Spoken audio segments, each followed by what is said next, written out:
ፎቶ ላይ ባየው ምን ነው ልጄ?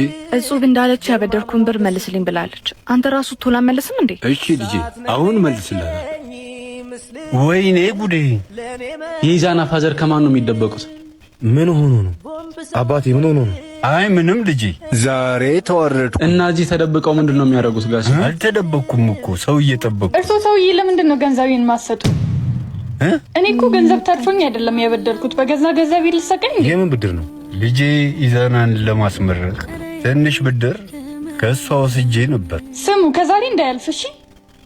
ጋሼ ይሄን ነገር ግን ኢዛና ያውቀዋል? አያውቅም። ልጄ በፍጹም ይሄን ነገር መስማት የለበት። ይሄን ነገር ልጄ እንዲሰማው አልፈልግም። ይጨነቃል። ሄኒ በእናትህ የት ነህ? ፈልጌ ነበር። ሰፈር ነኝ። እታች ሰፈር ጠብቃለሁ። ቶሎ ናሽ። የማይሆኑት ነገር የለም። ይዙ ምን ሆነ ነው? ሄኒ ዛሬ ፍቅረኛ ልደት ነውና ስጦታ ምን ገዝቼ እንደምሰጣት ግራ ገባኝ። ስጦታ? አዎ ምን ገዝቼ ልስጣት? ይዙ በህይወት ምን ማስቀደም እንዳለብን እንኳን አታውቅም። ምን ለማለት ፈልገህ ነው? አባት አትንገረው ቢሉኝም አንተን ለማስመረቅ ብዙ ብድር አለባቸው። ይዙ የሚቀርውን አስቀድም፣ እኔ በምችለው አግዛለሁ። ለልጆች ስትል መኖርክን ፎቶ እውነት ነው። አንዳንዴ መቅደም ያለበት ቤተሰብ ለኛ ሲል ስንት ነገር